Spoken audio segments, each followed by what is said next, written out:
aumento significativo de testeos en el día de ayer, motivo por el cual se encontraron desde luego más casos, relativamente por supuesto, pero me parece que sin anunciarlo el gobierno, si mantiene esta línea de aumento de testeos, estaría cumpliendo con una de las segundas premisas que nos permitiría controlar el fenómeno de este brote, superbrote, digamos, que hubo en los últimos tiempos.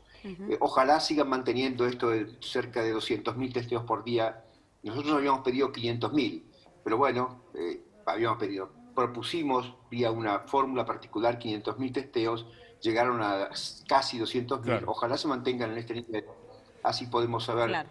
de qué se trata. Claro. Claudio, ¿cómo se explica que estemos tan alto en la región en cantidad de contagios y muertos por millón de habitantes? Porque estamos 76 en el listado de los 176 países que menos vacunas o que puso vacunas en ese orden. Sí, ese creo que es la causa fundamental es esa. No hemos vacunado en tiempo y forma a la gente que había que vacunar.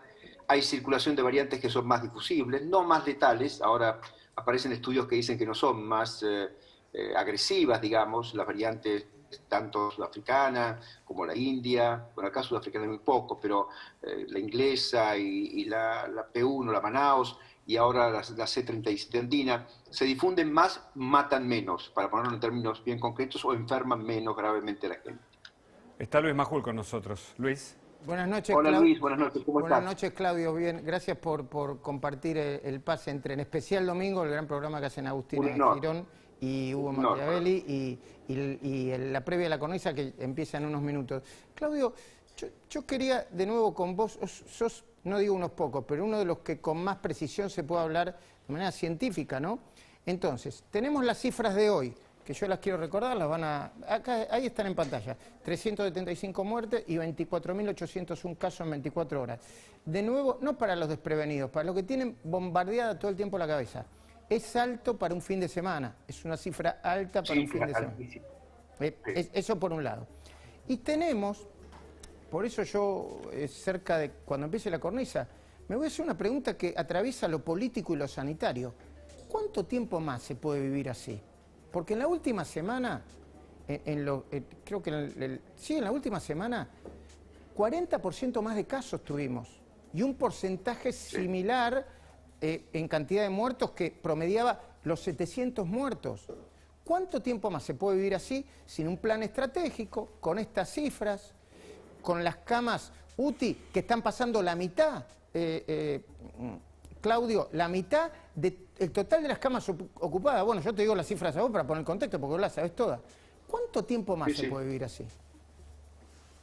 Es que la respuesta me encantaría tenerla, Luis, y Hugo, me encantaría tenerla, pero la verdad es que no la tengo porque no hay experiencia previa. Entonces, el tema es, cuando un médico hace algún comentario de este tipo, tiene dos alternativas. O busca lo ocurrido ya y habla de experiencias, o trata de hacer pronósticos sobre una dinámica de pandemia que pocos conocemos. Recién acabo de leer un artículo muy interesante que dicen dos cosas para mi gusto son esenciales.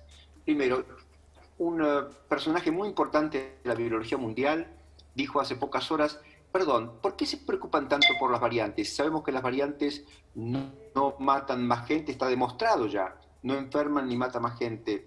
No provocan mayores complicaciones que las ya conocidas de COVID-19. Primera pregunta. Y la verdad que tiene razón, pero nosotros tenemos que informar a la gente que acá hay cosas nuevas que de pronto pueden ser potencialmente peligrosas. Pero entonces resulta que las variantes no son tan peligrosas, entre comillas, como pensamos hace 2 semanas atrás. Y la segunda buena noticia que cuenta es las vacunas combinadas sirven, ¿eh? Ajá. Hay un trabajo español que acaba de publicarse, que acaba de difundirse, no publicarse, que dice que una dosis de AstraZeneca con una dosis de Pfizer es una muy buena medida y perfectamente aumenta la cantidad de respuesta inmunológica en cantidad y en calidad que tiene un individuo. Pero Claudio, ¿se pueden aplicar? Porque una cosa es que sirvan y otra cosa es la dinámica de la pandemia mundial y el acuerdo entre laboratorios. ¿Puede hacer que Pfizer le diga a AstraZeneca, bueno, ahora aplicamos otra voz y estamos bien e intercambiamos información? Perfectamente. Había que crear protocolos y que terminar los trabajos de observación sobre este punto, pero ahora que algunos están terminando, Me parece que es una buena idea la historia de ir combinando vacunas, cuestión sobre la que venimos hablando hace ya un tiempo largo, porque ante la escasez mundial, evidentemente hay que poner un poco más de ingenio y ver, a ver, nosotros, ¿qué podríamos hacer acá en Argentina? Van a llegar muchas vacunas de AstraZeneca. Nos falta la segunda dosis de Sputnik. ¿Podemos reemplazar lo que venga de AstraZeneca y darle como segunda dosis a la gente que no recibió la de Sputnik? Sí, es una alternativa perfectamente válida. Son vectores similares. Claro. No veo, ¿le teníamos algún miedo a afirmar esto 2 semanas atrás? Y ahora, eso se puede. No ahora, Claudio, es increíble porque hay tanta información que se van cruzando los razonamientos y las respuestas. Yo hace muy poquitito, la semana pasada, creo que fue el miércoles, si mal no recuerdo, hice la cola como corresponde, un abonado en servicio, me tocaba la Sputnik, yo te lo conté, me la di. Quiero decir que el centro de vacunación donde me la di, en la ciudad de Buenos Aires, era muy correcto, con distanciamiento. Me informaron que me dieron la Sputnik. No voy a contar toda la crónica de cómo me vacuné, pero me pareció que fue dentro de los niveles normales, estaba bien, con distanciamiento, te informaban, mire, usted se va a dar la vacuna que sea la Sputnik. La segunda, por lo menos, no le podemos prometer, pero creo que tiene que esperar por lo menos 3 meses, acuérdese. Ahora, yo me termino de dar la vacuna, me meto en los portales y veo que no, en el caso de que yo tenga que viajar a España, no es el caso todavía, no puedo entrar a España porque no me dejan entrar con la Sputnik V, y que no solamente tengo que esperar 3 meses, sino que lo que vos decís está fantástico, pero ¿quién va a probar que yo me pueda dar la de AstraZeneca o la de Moderna o la de Pfizer? Claro. Como segunda. Bueno, lo mismo, Hugo y Luis, lo mismo le puedo, digamos, te contesto esa pregunta con otra pregunta. Del mismo modo que claramente no sabemos si la vacuna Sputnik puede esperar 3 meses entre una dosis y otra. Se llaman analogías. Acá lo han tomado como modelo, Oxford AstraZeneca, y dicen, bueno, si la vacuna de Oxford AstraZeneca tiene una plataforma similar a la Sputnik, también la Sputnik podría esperar 3 meses, pero nadie lo ha podido demostrar.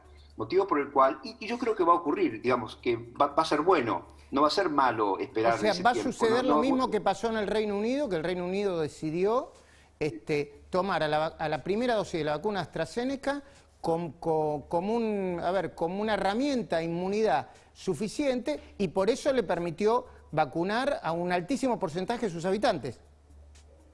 Exacto, así fue. Y así fue. Y es probable que con la Sputnik nos pase exactamente lo mismo, motivo por el cual no hay... A mí me parece que falta un poco de imaginación en esta historia y un poco de flexibilidad en términos de las autoridades. Nosotros intentamos permanentemente adaptarnos a la información que recibimos, eso está clarísimo, pero me da la impresión que no hay una propuesta. Bueno, que la ministra de Salud nos cuente, en lugar de ir a buscar cajas Ezeiza, que nos cuente exactamente qué tiene previsto con AstraZeneca, con la combinación de AstraZeneca Sputnik, qué alternativas tenemos, si es posible hacer lo mismo con Sinopharm o no. Digamos, empezamos a buscar un poco más de flexibilidad y de soluciones para la gente, porque la gente ahora está angustiada porque no tiene la segunda dosis. Además se angustia porque no le muestran en el centro de vacunaciones donde recibe la vacuna el frasquito, lo cual también tiene razón. La verdad es que como en este país las cosas no se han hecho bien, claramente la gente puede sospechar que todo se hace mal. Sin embargo, tu descripción, tu crónica de la vacuna, de tu vacuna, fue estupenda, salió todo muy bien, y es así, todo muy bien. Ahora, Claudio, déjenme, Agustín y Hugo, que tengo una serie de preguntas sobre la vacuna y las tengo todas en la cabeza antes de que se me vayan. Por favor. Ayer escribió Inés Capdevila, yo creo que te lo reenvié, Claudio, y si no te lo reenvié, te lo voy a reenviar. Una nota muy interesante sobre una mirada de esperanza que podría tener el mundo con respecto a las vacunas, una mirada global, Dice, palabra más, palabra menos, Inés Capdevila, si estuvo con ustedes, si yo lo interpreto mal me avisan, Dice Inés Capdevila que en los países que ya se vacunó alrededor del 20, un poquito más, del 20 y pico % de sus habitantes con la primera dosis, y ponele el 5, por ahí le estoy pifiando con el porcentaje, el 5% con la segunda dosis, esos países con esos niveles de vacunación por habitante, están empezando a reflejar que la curva de contagios y de fallecimientos se estanca y en un momento determinado empieza a bajar. ¿Es correcto eso? Y en ese sentido, ¿qué lejos estaría Argentina de eso? Empiezo por contestarle la segunda pregunta, Primero, estamos ya cerca, porque con 2 dosis hay vacunadas 4 y largos % de la población, así que no estamos lejos del 50%, y con una dosis debemos estar cerca del 20% ya, motivo por el cual eso que plantea Capdevila no estaría ocurriendo en Argentina. No sé qué modelo, digamos, de dinámica pandémica tomó como referencia, pero lo cierto es que no está ocurriendo acá. Creo que tomó Alemania y algunas otras. Puede ser, Alemania puede ser perfectamente, Italia también tiene, pero ya todos han superado esta cantidad. ¿Sabes? Mira, te cuento que hacer el corte con el 20% de población es muy complicado, no es una crítica, es un punto de vista, porque los países que vacunaron en serio vacunan rapidísimo. Digamos, es muy difícil asociar, bueno, llegué al 20%, paren acá, no vacunemos más y veamos qué pasa. ¿Entendés? Hablas de la velocidad, de aplicación de la vacuna, eso. Claro, porque para saber esto deberíamos llegar al 20% y parar con la vacunación para ver cómo responde la curva pandémica. Y eso no ocurrió en ningún lugar del mundo. Se siguió vacunando, motivo por el cual, ¿cómo hace el corte del 20%? La verdad que no lo sé. Debe haber modelos que yo no conozco, obviamente, hay muchísimos que no conozco, pero por lógica pura le diría que hacer ese corte del 20% me parece, en el 20%, pero me parece... yo no lo tengo muy claro, no sí. Significa que esté bien. No. Yo por eso pregunto. Agustina, Hugo, ¿qué les parece si incorporamos a Florencia Arieto, que ya está en el piso? Claro que sí, está con nosotros. Buenas noches, Florencia. Hola, buenas noches. Por estar con nosotros. Primero, tu análisis, ¿no?, sobre justamente el discurso, sobre el anuncio de estas nuevas restricciones.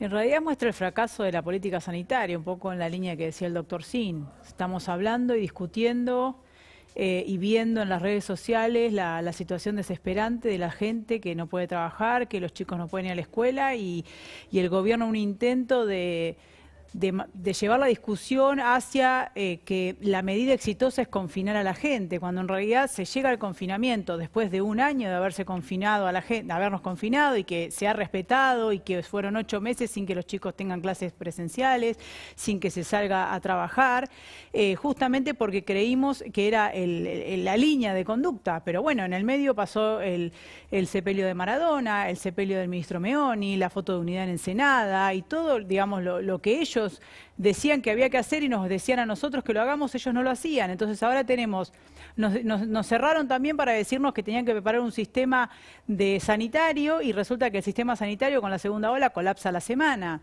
Entonces, como no pueden reconocer su error, porque el kirchnerismo, uno de sus digamos, de sus adjetivos, sus elementos constitutivos es la soberbia y el echar la culpa en el otro y dar vuelta a todo para terminar embarullándonos a todos. Culpa a la gente que dice que, o a los gobernadores diciendo que no controlaron sus territorios. Y la verdad que lo que hicieron todo el pueblo argentino durante 8 meses fue cumplir las reglas, que ellos violentaron permanentemente porque la confianza se rompió porque ellos no condujeron al pueblo con el ejemplo. Entonces, Florencia, el truco, entre comillas, como dice nuestro colega Jorge Fernández Díaz, siempre, para nosotros una línea muy interesante, siempre porque va profundo. El truco de cómo construye poder el kirchnerismo es: no reconozcamos nada, ni un mínimo error, la culpa siempre es del otro, nos fue bien con eso, le ganamos a Macri echándole toda la culpa de todo, sin hablar de nuestra propia herencia, pero además hay otra cosa muy importante, que yo creo que va a suceder, bueno, vos conocés más los ámbitos políticos, Florencia. Santiago Cafiero acaba de reconocer tímidamente, nada de precisión, che, en una de esas, con el ritmo de la vacunación, nos equivocamos. 2 cosas van a pasar. Una, a mí me parece bien que diga que haya por lo menos un reconocimiento así genérico, un poquito. Y la otra, le van a caer en el kirchnerismo, le van a caer a Santiago Cafiero diciendo: ¿no te das cuenta que reconocer los errores es lo peor que puede pasar y que podemos perder las elecciones por eso? Absolutamente, y más teniendo en claro la interna tremenda que hay dentro del gobierno y conociendo justamente, como vos decís, al kirchnerismo. el elemento que permite que el kirchnerismo haga 18 años que esté en el poder y se replica en lo que pasa en Venezuela, es que el ataque frontal del kirchnerismo y el relato que te rodea hace que parte de la oposición tenga, no sé si es temor, inconveniencia, cualquier cosa, no sé, la verdad que me excede saber específicamente qué es lo que le pasa, pero eligen retroceder o ceder o bajar la guardia o no contestar en los términos que ellos te proponen la discusión, porque el kirchnerismo te ataca frontal y te ataca bajo el cinturón, o sea, no tienen problemas de decir, bueno, nosotros hagamos el picanteo en estas líneas, entonces... parte de Perdón, lo de Kicillof y lo de Alberto Fernández, que lo repitió, lo de Kicillof diciendo, no hagan política con la pandemia. Bueno, desde ese lugar. Es como decir, perdón, ¿a quién le hablan? ¿A nosotros los periodistas no hagan política con la pandemia? ¿Le hablan, aparte de la oposición, a alguien de la oposición habla política con la pandemia? No sé, yo no sé quién para defender.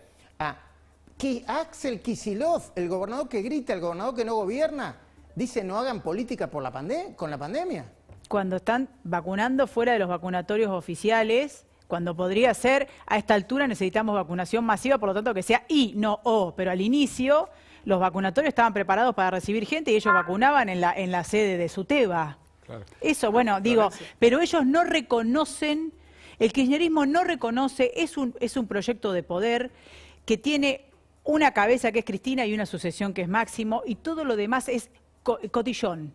Claro. O sea, lo que quiero decir es cualquier cosa va a servir para mantenerse. Ahora, también pasa que cuando uno plantea la discusión en términos de lo que la plantea ellos, y parte de la oposición lo hacemos, hay otro que dice, no, bajá, no hay que confrontar, que la grieta. No es la grieta, es como dice Fernández Díaz en su libro, que es excelente porque también es un camino que hemos de alguna manera vivido todos. En algún momento caímos en la trampa, entendimos cómo es, conocemos de adentro el pensamiento, la conciencia, la construcción del poder del kirchnerismo para entender que esta elección es kirchnerismo-libertad, pero es en serio esto, porque si no te reforman el Ministerio Público, te reforman la Corte, te unifican el Parlamento, hacen Asamblea General y no salen nunca más. Entonces lo que quiero decir es, parte del éxito del kirchnerismo tiene que ver con una oposición que elige pactar creyendo que no son el escorpión. Claro. Y ellos no y tampoco son la rana. Y la verdad que en estos términos, y viendo cómo ataca el kirchnerismo a su propio gobierno que está dirigiendo el Ejecutivo Nacional, entendemos que siguen siendo escorpiones y que lo que vos les cedas lo van a utilizar a su favor para hacerte perder, digamos. Entonces, hasta que no entendamos eso de la oposición, no vamos a poder ir después a un consenso, que lo escuchábamos a Jonathan antes, un consenso amplio respecto de el trabajo, la seguridad, la defensa, la inteligencia estratégica, el desarrollo de las tecnologías, la relación con el mundo, todo eso tiene que ser acordado transversalmente. Ahora, si nosotros tenemos en el poder una autocracia con sucesión que utiliza las estructuras de una democracia para consolidar su poder que no es democrático, entonces no vamos a poder discutir nada, porque observaron ustedes lo que hicieron con la ley del Ministerio Público Fiscal. Nosotros concedimos, está bien, se discutió fuerte, pero se concedió que se aplacen 30 días las elecciones. Con cláusula cerrojo, se acordó y se fue. Y cuando se estaba por votar eso, meten por el costado la del Ministerio Público. Claro. Y apretan de una manera a la gente, a los diputados que de alguna manera están dudosos, porque la verdad que un procurador general tiene que salir por consenso, porque es la forma que un país se desarrolla con esa justicia. Un tipo metido de prepo pierde legitimidad hasta para sus subalternos. Claro, bueno, sí, claro. Y entonces, ¿qué hay? Te la meten por la ventana y te atropellan. Claro. O sea, Tailhade juega digamos, la propia, porque tiene que renovar y le habla a Cristina. A mí no me importa Tailhade, porque Tailhade es un inútil. Pero el resto, digamos, Massa, ¿dónde quedó Massa? Massa era un tipo que cerramos, nosotros cuando yo formaba parte del Frente Renovador, cerramos en el 2015 diciendo, vamos a borrar a los ñoquis de la cámpora y vamos a meter en cana a los corruptos kirchneristas. Mirá, ahora es un sicario de Cristina. Entonces, no tienen escrúpulos. Hasta que no entendamos eso, no vamos a poder discutir lo que necesita Argentina. Hugo, ¿Sí? ¿te parece bien que nos quedemos con Florencia, pero que incorporemos, que volvamos a conversar con Sim? Porque hay como, entre la política y la salud hay una dinámica, yo no digo perfecta, imperfecta, ¿no? Porque están muy relacionadas, Luis. Y Claudio Sim, yo quería preguntarle, si este cierre es el fracaso de una política sanitaria del gobierno, Claudio. Nos encierran porque no consiguieron vacunas y porque no administraron bien o no gestionaron bien la pandemia. Sin duda. Es que nunca hubo política, siempre hubo creencias, cuestiones de fe. No hubo una planificación estratégica desde el punto de vista de cómo llevar adelante una pandemia, porque empezaron a creer tarde en esto y cuando se dieron cuenta que lo que no habían creído era cierto, empezaron a hacer agua por todos lados. Y la verdad es que yo escuché hoy, con todo respeto, o leí, no escuché, lo leí, al señor presidente que dijo algo así en una entrevista con una cadena extranjera, dijo algo así como, bueno, a mí que las escuelas generan más contagio me lo dijo fulano de tal. ¿Escucharon eso? Sí, escuchamos eso y vimos y cortamos muchas cosas más de las que después nos vamos a ocupar. Bueno, tremendo. La verdad es que me sorprende. Tiene una ministra de Salud, tiene a todos los médicos a su disposición, le escucha a uno solo que además le dice cualquier cosa. Por ahí no se puede entender. Por eso digo, no hay plan estratégico de salud ante la pandemia. Yo conozco muy bien qué pasó en Italia, conozco bien qué pasó en España con Simón. Digamos, conozco cómo fue la dinámica. Nada de lo que ocurrió en el mundo es parecido a lo que ocurrió en Argentina. Ahora, Claudio. Por favor, Agustina, dale. Sí. No, vos. Ah, bueno, gracias. No, el presidente de alguna manera en su discurso decía, la culpa casi que es de las personas porque no se están cuidando. Digo, ¿por qué llegamos hoy a este punto, al punto al que estamos con números tan preocupantes? Que muchas personas no se están cuidando. Yo hoy tuve que hacer una diligencia, salí por la Avenida Libertador y era la misma Avenida Libertador del domingo pasado. Nadie estaba en su casa. Claro. Entonces, algunas personas claramente no se cuidan. No entiendo por qué, pero claramente no se cuidan. Y seguramente tiene que ver con los modelos.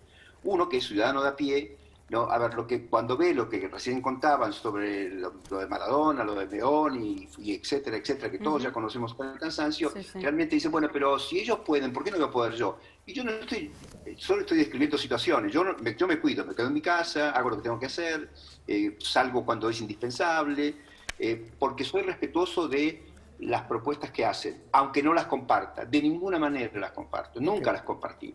Pero Claudio, como no hablan, no me preguntan, así que da lo mismo. Antes de despedirte, le decimos que nosotros dentro de un rato vamos a seguir hablando de la pandemia con Fernán Quirós, unos minutos después, cuando entremos ya decididamente a la cornisa. A propósito de esto, para hablar con nosotros en el mano a mano en la cornisa, ya llegó Patricia Bullrich. Pero quería preguntarte, ya llegó Federico Endajásino, aunque sea que no lo armaron todavía, pero que me diga, porque no me acuerdo la sigla. Viste que, no sé si sobre llovido o mojado, ahí está, H5N8. Viste que ya los mismos, leí yo, los mismos científicos que anticiparon el COVID, anticiparon un nuevo virus. Yo no sé si es una variable del COVID, parece que no, pero es de la familia... ¿Cómo se llama? H5N8. H5N8. No es una variante del COVID. Espérame que no te tomo todavía la cámara. Ahora, sí. Federico, dale. Sí, no es una variante del COVID, Luis, sino que es un virus de la familia de los virus aviarios, de las gripes del ave, como se conocía. Es una variante de la gripe aviar, sería, ¿no? Exactamente. Es un virus que existe hace mucho tiempo en las aves, pero el gran problema, Luis, es que ya saltó a 7 personas por lo menos, que son los casos que se conocieron. ¿Qué se puede decir sobre eso, Claudio? Esto, que muy bien, como suele ocurrir, describe Federico, se llama zoonosis y ocurre 500 veces por día. 500 veces por día agentes pasan de los animales al hombre, o viceversa, pero más frecuentemente de los animales al hombre. Y en el 99% de los casos murieron ahí, porque el hombre no era el huésped que buscaban. Es apresurado decir que podría ser una próxima pandemia esto. Absolutamente apresurado. Ok, entonces ni siquiera lo pongan en la pregunta, ni siquiera lo pongan en la pregunta del Zócalo, por favor, porque, no. Discúlpenme, no lo pongan en la pregunta del Zócalo, le digo a mi producción, porque llegan de medios de comunicación internacionales, nosotros ya bastante tenemos en Argentina como para plantear eso. Por eso, tratemos de resolver lo que tenemos acá y encontrar a las personas que lo hagan, para que, digamos, no sigamos sufriendo como estamos sufriendo. Ya tendremos tiempo de ocuparnos de otra pandemia, si es que realmente en algún momento ocurre. Pero este fenómeno, les repito, y solo para dejar el concepto bien plantado, este fenómeno de interacción entre el hombre y el animal y el salto de una especie a otra de los agentes patógenos, es algo, dije lo de cantidad por día para exagerar, pero es un hecho muy frecuente, muy común. Y no, digo, en el porcentaje que mencioné de casos, ahí quedó. Y la inversa ocurre también, ¿eh? Claro. Por ejemplo, ahora están, no sé, hubo gorilas en el zoo de San Diego, tigres en el zoo de Bronx, etcétera, que se contagiaron de sus cuidadores. Y hubo cuidadores de bisones en los Países Bajos que se contagiaron de los bisones. Entiendo. Bueno, todo eso ocurre. Es dinámica de una salud. Clarísimo. Nos encontramos todo el tiempo en la radio, así que no tengo más que agradecerte el tiempo que nos dedicás a nosotros cuando deberías estar descansando, levantándote tempranito para hacer tu recorrida por los establecimientos hospitalarios, como haces siempre, y antes de encontrarnos en el Pase Radio Rivadavia. Por mi parte, un abrazo grande. Gracias a todos, un beso grande, los quiero mucho. Está Florencia Arieto con nosotros también, y la pregunta también iba para ella. Florencia, ¿es el fracaso de la gestión de la pandemia la que provoca el encierro, ahora volver de nuevo a una fase 1? Eso es lo que yo me parece que es importante dejar en claro. O sea, la gente, a mí me da mucha bronca cuando el gobierno culpa a la gente. La gente se ha fundido, ha cerrado. Yo lo ponía el ejemplo el otro día, decía, en el edificio donde yo iba abajo había 2 localcitos que tenían, uno vendía barbijos, insumos así como gasas y demás, y algo de ropa, y otro vendía ropa, y están cerrados con un cartel que alquila. Claro. Y el hecho de cerrar la llave y entregar y fundirte es muy doloroso porque vos das de comer, y a eso se le suma que, digamos, que los que tienen privilegio nunca dejaron de tenerlo, porque el sindicato de camioneros sigue bloqueando empresas que ahí está. Son, ¿me sobre entendés? Eso te quería preguntar. Entonces, sobre el conflicto en Química Oeste, una de las químicas más importantes de la Argentina, dadora de muchos puestos de trabajo, ¿sigue bloqueada? No, en este momento está cerrada. Está cerrada porque la empresa fue bloqueada el 10 de mayo, 18